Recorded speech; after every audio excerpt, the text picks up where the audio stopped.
बिहार सरकार ने जातिगत जनगणना के आंकड़े जारी कर दिए हैं। इनमें 36% अत्यंत पिछड़ा वर्ग, 27% पिछड़ा वर्ग है, 19% से थोड़ी ज्यादा अनुसूचित जाति और 2% से कम अनुसूचित जनजाति की संख्या बताई गई है। बिहार में सामान्य वर्ग की आबादी 15% से थोड़ी ज्यादा है। जाति के मुताबिक देखें तो कोयरी 4% से ज्यादा, कुर्मी करीब 3%, कायस्थ आधे फीसदी से कुछ ज्यादा, मोची रविदास 5.5%, ब्राह्मण तकरीबन 4.25%, भूमिहार करीब 3.25% के आसपास, मुसहर जाति 3%, राजपूत 3.5%, बनिया 2.5%, मल्लाह 2.5% और यादव 14% हैं। बिहार में जातीय जनगणना का आंकड़ा जारी हो चुका है। पहला फेज आपको बताते चले 7 जनवरी से शुरू हुआ था, दूसरा फेज 15 अप्रैल से शुरू हुआ था और बिहार में पिछड़ों की आबादी सबसे ज्यादा है, ये पूरी तरह से साफ हो गया है। लेकिन इसको जरा समझिए, आज ये जो आंकड़े बिहार सरकार की ओर से जारी किए गए हैं, इसके राजनीतिक मायने क्या हैं। बिहार में 40 लोकसभा की सीटें हैं। पिछली बार यानी कि साल 2019 में जब नीतीश कुमार बीजेपी के साथ में थे तो उस समय बीजेपी ने 17 सीटें, जेडीयू ने 16 सीटें और रामविलास पासवान की पार्टी के खाते में 6 सीटें गई थी। सिर्फ कांग्रेस विपक्षी दलों में एकमात्र पार्टी थी जिसने 1 सीट जीतने में कामयाबी हासिल की थी। उस समय खाता भी नहीं खुला था आरजेडी का। लेकिन अब इन आंकड़ों के जरिए दरअसल अपनी एक अलग तरह की पॉलिटिक्स को आगे बढ़ाने की कोशिश, मंडल और कमंडल के दौर को नए सिरे से आगे ले जाने की कोशिश की जाएगी, क्योंकि जनवरी में एक तरफ भगवान श्री राम के भव्य राम मंदिर का उद्घाटन होना है, तो वहीं दूसरी तरफ आपको बता दें बिहार सरकार की ओर से यह बड़ा दांव चला गया है। यहां पर हम आपको दिखा रहे हैं आबादी के हिसाब से धार्मिक आधार के आंकड़े क्या कहते हैं। हिंदू सबसे ज्यादा है 81.99% और इस्लाम को मानने वाले, मुस्लिम धर्म को मानने वाले 17.70% हैं। हालांकि पिछली बार से अगर आप तुलना करेंगे 2011 के जो आंकड़े थे तो हिंदुओं की आबादी थोड़ी घटी है, मुसलमानों की आबादी थोड़ी बढ़ी है। लेकिन आज ये जो आंकड़े जारी किए गए हैं, इसको लेकर राजनीतिक प्रतिक्रियाएं आई हैं, सुन लेते हैं। समाजवादी पार्टी की सरकार थी।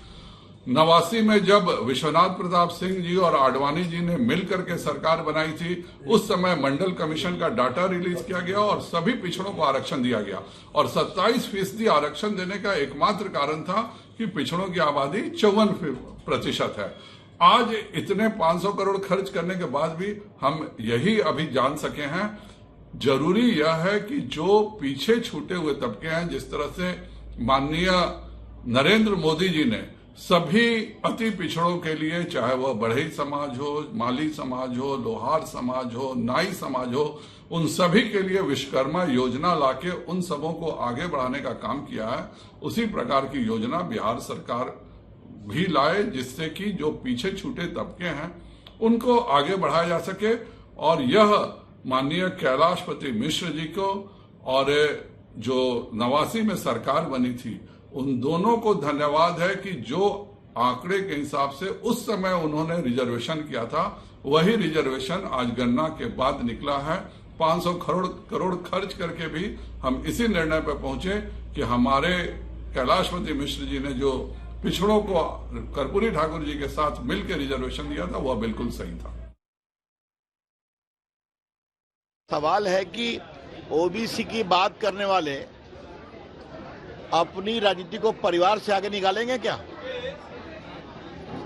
इंदिरा गांधी के बाद राजीव गांधी, राजीव के बाद सोनिया जी, फिर राहुल जी, यहां पर लालू जी, फिर राबड़ी जी और फिर तेजस्वी जी, वहां मुलायम सिंह जी, अखिलेश जी, ममता जी और उनके भतीजा जी। आम ओबीसी कहां है? हमें गर्व है कि हमारी सरकार ने ओबीसी के विकास के लिए क्या काम किया। और अगर इतनी हिम्मत है, जब द्रौपदी मुर्मू एक आदिवासी नेत्री, गरिमा में नेत्री देश के राष्ट्रपति बन रहे थे, क्यों विरोध किया था इन लोगों ने? रामनाथ कोविंद का क्यों विरोध किया था दलित नेता? तो ये सब दिखावा है। चलिए, देश समझता है और समझेगा। जनता पार्टी की आप प्रतिक्रियाएं सुन रहे थे। वहीं दूसरी तरफ बिहार सरकार काफी ज्यादा खुश है, एक अलग तरह की जीत के तौर पर इसको वहां पर लिया जा रहा है। संजय कुमार जी हमारे साथ लगातार जुड़े हुए हैं, सीएसडीएस के आप निदेशक है। संजय जी, सीधे आपके पास आते हुए, मेरे पास एक आंकड़ा है और देखिए, बार बार जिस आरक्षण को लेकर अब एक नई तरह की पॉलिटिक्स शुरू होने जा रही है बिहार से, क्या धीरे धीरे वो देश में फैलेगी, उसका आंकड़ा मैं अपने दर्शकों को बता देती हूं। वीपी सिंह की सरकार में मंडल कमीशन लागू हुआ था और पिछड़ों को आरक्षण उस वक्त दिया गया था। उस समय 1931 की जनगणना के आधार पर देश में ओबीसी की आबादी 52% होने का अनुमान लगाया गया था और इस बार वो आबादी थोड़ी ज्यादा बढ़ गई है। तो इसके जरिए अब आपको क्या लगता है कि कितने फीसदी को लेकर अब यहां पर सरकार की ओर से भी कोशिशें की जाएगी? नीतीश कुमार कहा जा रहा है कि न सिर्फ बिहार में बल्कि देश के अलग अलग हिस्सों में पहुंचकर वो जातिगत जनगणना क्यों जरूरी है इसका प्रचार प्रसार करेंगे। किस तरह की पॉलिटिक्स देख रहे हैं इसके पीछे आप? बिल्कुल चित्रा जी, जैसा मैंने कहा, दो तरह की राजनीति होगी। पहली तो राजनीति ये होगी कि अब नीतीश कुमार की सरकार ने आंकड़े रिलीज कर दिए हैं दूसरे राज्यों में, और खासकर उन राज्यों में जहां बीजेपी की सरकार है, वहां पर सरकार पर दबाव बनाया जाएगा कि आप अपने राज्यों में भी जातीय जनगणना होनी चाहिए और इसके आंकड़े सामने आने चाहिए, क्योंकि बार बार इस बात का जिक्र किया जाएगा कि ओबीसी की संख्या ज्यादा है लेकिन उनकी हिस्सेदारी कम है, उनको हिस्सेदारी कम दी गई है। तो दो दबाव है, दूसरे राज्यों पर जातीय जनगणना कराने का दबाव, और दूसरा ये मानते हुए भी कि एक संवैधानिक रोक है, कहने का मतलब कि 50% की सीलिंग से ऊपर रिजर्वेशन नहीं जा सकता। इसके बावजूद मुझे लगता है कि बिहार सरकार इस बात के लिए केंद्र सरकार पर दबाव डालेगी कि देखिए, इनकी संख्या 55% है लेकिन रिजर्वेशन इनको सिर्फ 27% दिया गया है केंद्रीय नौकरियों या केंद्र के स्कूलों की और शैक्षणिक संस्थाओं की बात करें तो इसके इर्द गिर्द भी नौकरी होगी, इसके इर्द गिर्द भी पॉलिटिक्स होगी और केंद्र सरकार पर बीजेपी दबाव बनाने की कोशिश की जाएगी। तो यही राजनीति मुझे आने वाले समय में दिखाई पड़ रही है।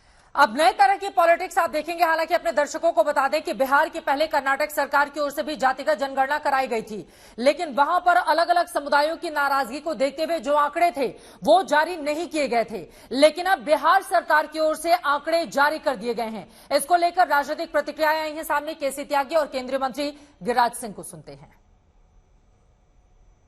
कर्पूरी ठाकुर और वीपी सिंह के बाद पिछड़ों और अति पिछड़ों के सर्वाधिक लोकप्रिय नेता के रूप में आज नीतीश कुमार उभरे हैं, जिन्होंने कई सौ वर्षों की गुलामी को तोड़ करके जातिगत जनगणना जनता के सामने रखी है।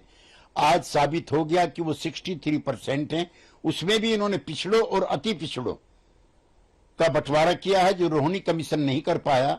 हम आज के दिन नीतीश कुमार को सैल्यूट करते हैं और चाहते हैं कि पूरे देश में घूम घूम करके वो जनता को आंदोलित करे ताकि हर राज्य को जातिगत जनगणना करानी पड़े, और ये अगले चुनाव के लिए एजेंडा भी तय हो गया है। जातीय जनगणना बिहार की जनता में, गरीबों में भ्रम फैलाने के सिवा कुछ नहीं है। इन्हें तो रिपोर्ट कार्ड देने चाहिए थी कि 33 साल 18 साल नीतीश बाबू और 15 साल लालू यादव, ये दोनों ने मिलकर राज किया और गरीबों को क्या उद्धार किया, कितने लोगों को नौकरी दी, कितने लोगों की हालत सुधरी, ये रिपोर्ट कार्ड होनी चाहिए थी। अब ये रिपोर्ट कार्ड जातीय जनगणना का देकर के लोगों में भ्रम के सिवा और कुछ नहीं।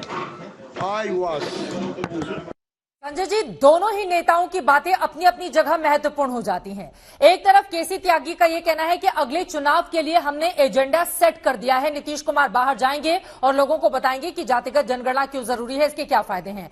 तो दूसरी तरफ गिरिराज सिंह का यह कहना है कि दरअसल भ्रम फैलाने की पॉलिटिक्स है, क्योंकि 33 सालों से तो बिहार में आप ही दोनों की सरकार, या लालू प्रसाद यादव या फिर नीतीश कुमार मुख्यमंत्री रहे या राबड़ी देवी रही। तो ऐसे में जो पिछड़े थे या जो गरीब थे उनको आगे बढ़ा पाने में क्या जातिगत जनगणना ही एकमात्र आधार बनती? दोनों ही नेताओं की ओर से जो बयान दिए गए हैं उस पर आपकी प्रतिक्रिया? मुझे लगता है चित्रा जी कि अब मैसेजिंग बहुत इंपॉर्टेंट है। बिल्कुल, मैसेजिंग का मतलब है कौन अपनी बात को जनता के पास ठोस तरीके से या एक तरह से कहें कि मजबूत तरीके से ले जा सकती है। बात दोनों के बात में दम है। सवाल यह है राजनीति करनी है। मुझे नहीं लगता कि अगर किसी भी पार्टी की बात करें तो कोई सचमुच कमिटेड है ओबीसी के उत्थान के लिए या ओबीसी के डेवलपमेंट के लिए। लेकिन जब ये जातीय जनगणना के डेटा को रिलीज किया गया है, इससे ये तो जरूर है, इस वक्त ऐसा दिखाई पड़ता है कि जेडीयू, आरजेडी या तमाम विपक्षी पार्टियां, नॉन बीजेपी पार्टियों के हाथ में एक हथियार लग गया है, एक अपर हैंड है। अपर हैंड किस बात का है? अपर हैंड इस बात से है कि जनसंख्या में ज्यादा दिखाई पड़ रहे हैं, तो वो बार बार इस बात को कहेंगे कि ठीक है, आज तक मान लीजिए कि केंद्र में भी कांग्रेस की सरकार थी या नॉन बीजेपी की सरकार थी, लेकिन उस वक्त हमारे पास आंकड़े नहीं थे। अब आंकड़े आ गए हैं तो आपको एक्ट करने की जरूरत है, आपको इस पे पहल करने की जरूरत है, नीतियां बनाने की जरूरत है। केंद्र सरकार ही है जिसको रिजर्वेशन का जो हिस्सेदारी है वो बढ़ाने की का उनके पास में अधिकार होगा। कहने का मतलब जो केंद्रीय नौकरियों में जो आरक्षण दिया गया है 27%, लेकिन इनकी हिस्सेदारी ज्यादा है, तो कम से कम जो 27% की सीलिंग है उसको बढ़ाने की जरूरत है। इस हिसाब से मुझे लगता है कि इस वक्त बीजेपी थोड़ा सा बैकफुट पर है और विपक्षी पार्टियां जो है वो अभी फ्रंट फुट पर उनके खेलने का समय है। तो अगर 27% से बढ़ता है तो वो कितना आंकड़ा जा सकता है? संजय जी, मेरा पहला सवाल आपसे। और मेरा दूसरा सवाल आपसे ये है, एक तरीके से कहा जाता है जनगणना कराने का काम जो है केंद्र सरकार की ओर से किया जाता है, लेकिन बिहार में ये जो जनगणना बिहार की सरकार की ओर से कराया गया है, क्या ये एक वास्तव में दबाव होगा केंद्र सरकार के ऊपर कि इसको वो पूरी तरह से स्वीकार करे, या फिर उसको थोड़ा साइडलाइन भी रख सकते हैं, उस पर तमाम तरह के डाउट यहां पर उठाते हुए, जैसा कि तमाम बीजेपी नेताओं की ओर से भी कहा जा रहा है? पहली बात है कि जनगणना है या नहीं है, इस पर कुछ एक तरह से कंटेस्टेशन हुआ था।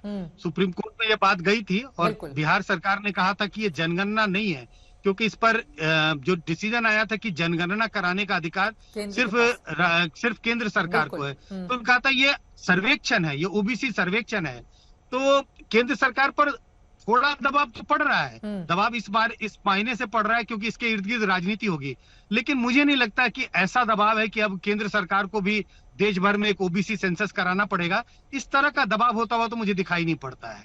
लेकिन दोनों ही तरफ से पॉलिटिक्स तो ओबीसी को लेकर की ही जा रही है। विश्वकर्मा योजना के जरिए विश्वकर्मा समुदाय में जितनी भी जातियां अलग अलग आती हैं, उन सभी को लेकर हमने बजट में भी देखा कि खास यहां पर पैकेज का इंतजाम किया गया।